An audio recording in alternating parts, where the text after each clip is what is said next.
Hey all, Thompson Farmstead Adventure. I've got my wife here right now. Say hi, honey. Hi, honey. Anyways, she's been working her butt off, getting everything ready for seed starting. And this time around, we are using survival seeds. So we have a promo code down below if you guys are interested. And my wife will take us through and what she's doing here. What do you got planted, babe? Well, it's all marked out. I have 4 different kinds of beets. I have leeks. Here, you take this and Nope. find. I don't know how to do this. Focus. What are you looking at? Where are the beets at? They're back. That's right. That's what I'm saying. There's so many. Alrighty. So there's 4 different kinds of beets. There's 3 different kinds of cucumbers. I have cauliflower, leeks, Swiss chard, cabbage, celery, cauliflower, Brussels sprouts, broccoli, peas. I have 4 different kinds of lettuce. I have cat soy, which I don't even know what it is, but we're gonna try it. It's down here. Different kinds of tomatoes. I put in 8 different varieties of tomatoes. I have pepperoncinis. I have all different kinds of squash. I have 3 different varieties of zucchini squash, 2 different kinds of yellow squash, a butternut squash, spaghetti squash. Looks like honeydew and cantaloupe back there. Honeydew, cantaloupe, regular watermelon. I have chocolate bell peppers. I have the regular California reds. I have blue, yellow, and orange bell pepper. Some broccoli, jalapenos, Brussels sprouts, spinach. I planted 3 different kinds of beans because I want to make a decision and just grow one type after this. So I have pole beans and bush beans and contenders. What are contenders? It's a breed. I have oregano and some banana peppers. And that's it so far.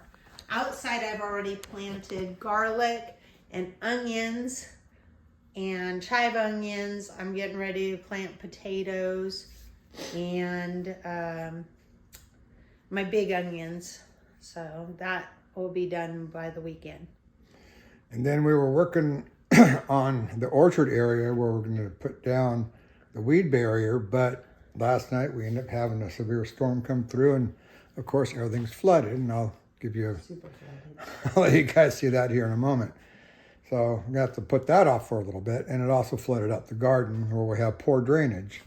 That's why we're trying to get everything redone and expand it out a little bit more, especially for the stuff like watermelons and the fruits like that need the space. That's why we're putting those out in the orchard. Yeah. So here's a quick look at what she's been digging into. I'm gonna find that chocolate. The chocolate one actually was not a... It's still part of the survival seed, just wasn't part of the package. I don't think it was. I'm not sure. Let's see if I can find it. It's down lower. And all these are the ones she's growing. Yep. 6 to 12 of each plant.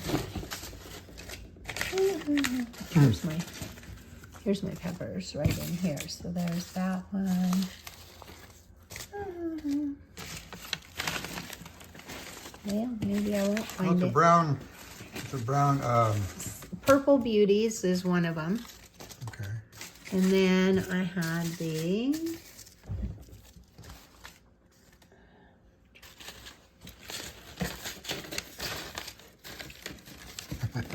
Go through here.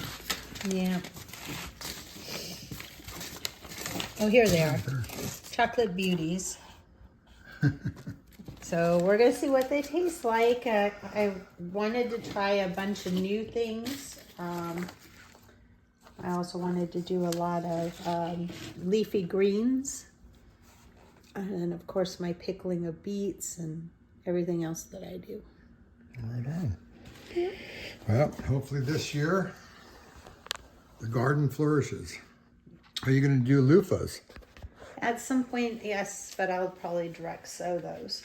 And those, the chickens love the leaves and they love the loofahs when they're small, but it provides a tremendous amount of shade for them, which that's another benefit of where I plant them. So it makes them happy to have the shade. Well, she's got her work cut out for us. For me. For here. No, because I got to prep all that stuff. I got to get all that manure inside buckets and everything. So Yeah, I'm sure I'll help with that. you will. Darn right. All right, let's go take a look at the water issue. Well, as always, it's super windy and it's starting to get cold. But this area here was just starting to dry out, and I was going, yeah, that's great. But I knew that the rain was coming. And all the buckets that we bought, I pulled from this area here and put around the back. So let's go back there. Ooh, man. So here are those buckets. The blue ones are probably going to most likely go in the back area over there. And these kind of gray ones will get placed throughout here, along here, or somewhat. We'll figure that out once it dries out. But I gotta get more hay for the chickens. Look, it's just, we don't want them to get brumblefooted. There's so much water everywhere. It doesn't drain very well. The water here was on the, we'll call it the shore, about 20, 25 feet. It was starting to go over the road again. And you can see like a little patch right there. That's part of the road. Or no, that's my property. So it filled up and was going over the road, but it's receded back because it's going underneath the road, the culvert.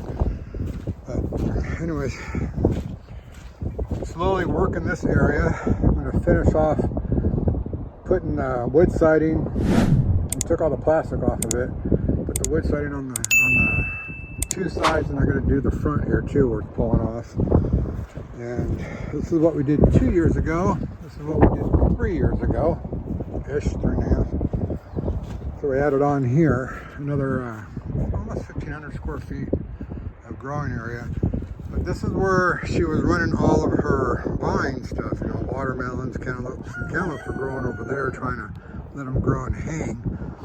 But now I'm going to go ahead and basically go from this corner straight out, straight over, straight back, and then cut at an angle back to that corner there. That last row of trees are farther out. And put that weed barrier stuff everywhere. I don't know how much more I'm going to need to order. I'll figure that out once we burn up what we have.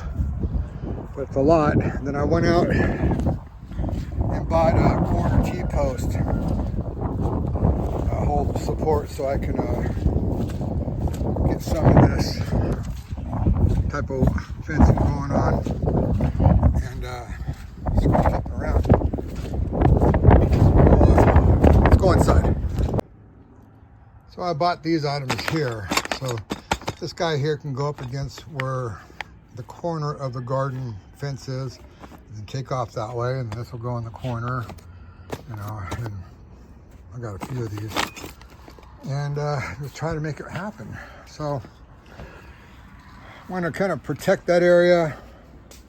And I mentioned in the video yesterday, or a couple of days ago, when I was taking all the T-posts out of each tree location and getting all that cleaned up and all the dirt put back in, that we're going to do like Living Traditions. Probably better, huh? Do like Living Traditions did, and you know, do like a wood barrier around with some big old huge stakes. And then I want to put the T-post on the inside, and just give us room, you know, so we can pull a cart around the trees, around the buckets, and all that stuff. We'll see how it plays out, because I got to run a whole nother watering system. So yeah, my wife plants, but I got to build all this. She goes, that's a lot of work. Yeah, but you just put the seeds in there, let them grow, then go out there. But the hard part is not that part. It's maintaining it and keeping the bugs out and all that. So, yeah, her hard part is for the whole season, you know, especially for the bugs, because we don't use poisons. So she'll go over there and pick the bugs off, give them to the chickens if they'll eat them. So that's what we got going on with our garden. Stay tuned. Check out how our orchard garden area is going to look. Y'all be well, be blessed. Have a good one.